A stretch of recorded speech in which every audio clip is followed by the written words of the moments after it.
আসসালামু আলাইকুম। সম্মানিত দিনী ভাই ও বোনেরা, কেমন আছেন? আশা করি সকলে ভালোই আছেন। আল্লাহ সকলকে ভালো রাখুক। আমাদের সমাজে এখন বহু জায়গাতে দেখবেন আত্মহত্যা মানুষ করছে। ছোট থেকে বড় পর্যন্ত, বৃদ্ধ পর্যন্ত কোনো না কোনো কারণে সে আত্মহত্যা করে বসে।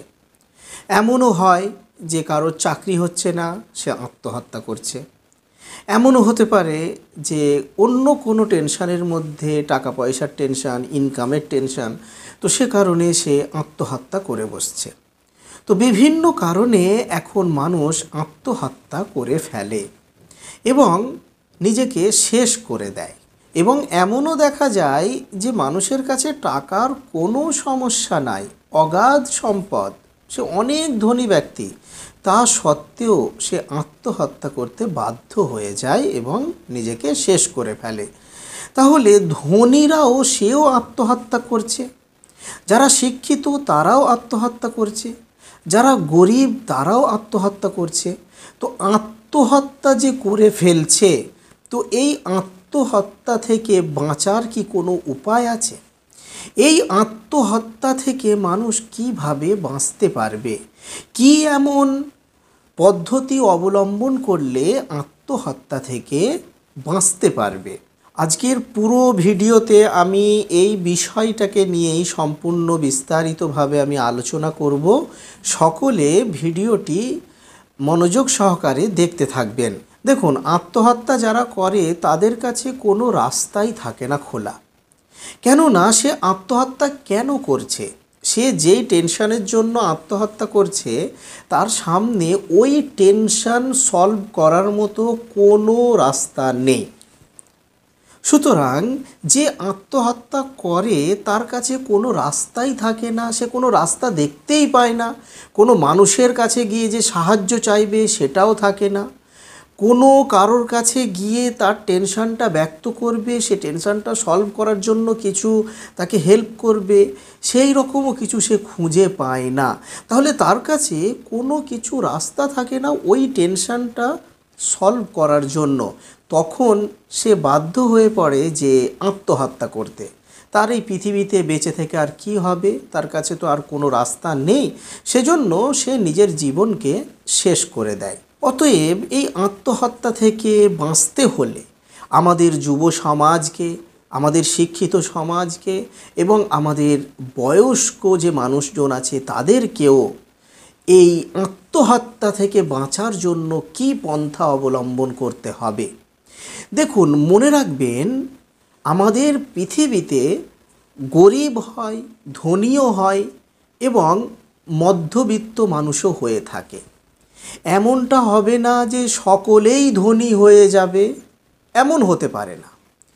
এমনও হবে না যে সকলেই গরিব হয়ে থাকবে, এমনও হতে পারে না। বা এমনও হবে না যে সকলেই মধ্যবিত্ত হয়ে যাবে, এমনও হতে পারে না। বরং কেউ ধনী হয়ে থাকবে, কেউ চাকরিজীবী হবে, আবার কেউ চাকরিজীবী হবে না। শিক্ষা অর্জন করার পরেও, ডিগ্রি অর্জন করার পরেও সে চাকরি পাবে না, এমন হতে পারে। এবং এমনও হতে পারে যারা ডিগ্রি অর্জন করেছে, শিক্ষা অর্জন করেছে, তারা চাকরি করছে। তো আমাদের পৃথিবীতে বিভিন্ন ধরনের অবস্থা আসতে পারে এবং বিভিন্ন ধরনের অবস্থার মধ্যে থেকে মানুষদেরকে যেতে হয়। মানুষের বিভিন্ন অবস্থা থাকে, কেউ ধনী, কেউ গরিব, কেউ মধ্যবিত্ত। তো এটা হলো আমাদের পৃথিবীর একটা নিয়ম এবং একটা রুলস। সুতরাং আমরা যখন কোনো টেনশানে থাকবো, চাকরির টেনশান, ইনকামের টেনশান বা যে কোনো কিছু টেনশানের মধ্যে যখন আমরা থাকবো, টেনশান তো সর্বদা থাকে না, কিছু কিছু সময় আসে কারোর কাছে টেনশান অনেক বেশি থাকে, আবার কারোর কাছে টেনশান অনেক কম থাকে, হালকা থাকে, কিছুক্ষণের জন্য আসে, আবার সেটা দূর হয়ে যায়।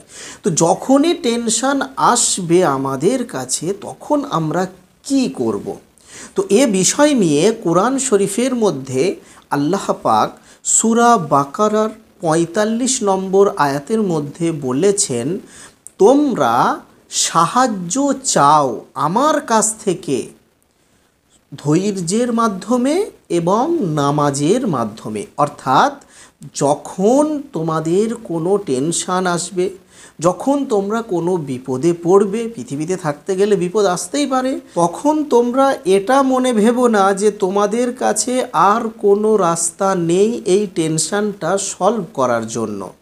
তখন তোমরা আল্লাহর কাছে সাহায্য চাইবে। কি বলে? প্রথমে তুমি ধৈর্য ধারণ করবে, সবর করবে, ধৈর্যের মধ্যে থাকবে, বেশি বিচলিত হবে না, আর তার সাথে সাথে নামাজ পড়বে এবং নামাজ পড়ে আল্লাহর কাছে চাইবে যে আল্লাহ আমি খুব বিপদে আছি, আমি খুব টেনশনের মধ্যে আছি, আপনি এই বিপদটিকে সলভ করে দিন। সুতরাং এই আয়াতের দ্বারা আমরা এটাই বুঝতে পারলাম যে আমাদের মাঝে যখন কোনো বিপদ আপদ আসবে, পৃথিবীতে থাকতে গেলে বিপদ আপদ আসবেই, সে ধনী হোক, গরিব হোক, মধ্যবিত্ত হোক, যে কোনো মর্যাদার মানুষ হোক না কেন, যে কোনো অবস্থাতেই থাক না কেন, তার মাঝে বিপদ আপদ আসবেই। তো যখনই বিপদ আপদ আসবে তখন আমাদেরকে ধৈর্য ধারণ করতে হবে, সবর করতে হবে, বিচলিত হলে চলবে না, এবং তার সাথে সাথে আমাকে নামাজ পড়তে হবে, নামাজ পড়ে আল্লাহর কাছে দোয়া চাইতে হবে, আল্লাহর কাছে প্রার্থনা করতে হবে, আল্লাহ আমি যে বিপদের মধ্যে আছি আপনি এই বিপদ থেকে আমাকে রক্ষা করুন এবং এই বিপদকে, এই টেনশনকে আপনি সলভ করে দিন।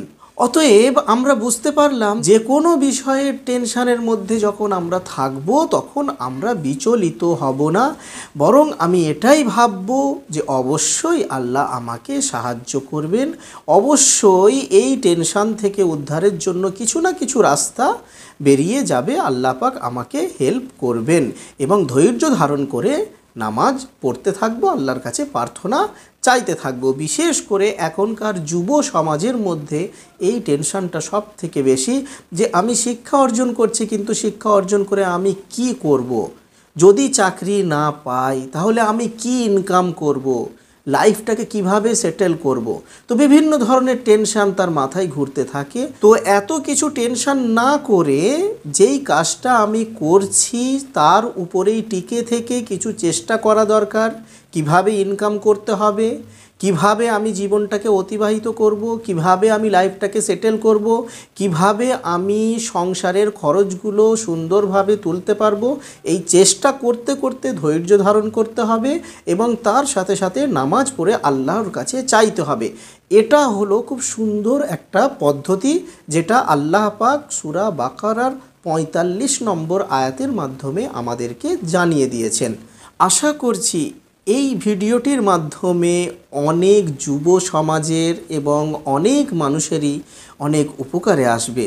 যদি কিছু না কিছু উপকার আপনার হয় তাহলে আপনি আমার জন্য দোয়া করবেন এবং পুরো উম্মতের জন্য দোয়া করবেন এবং বিশ্ববাসীর কল্যাণের জন্য দোয়া করবেন। আসসালামু আলাইকুম ওয়া রাহমাতুল্লাহি ওয়া বারাকাতুহু।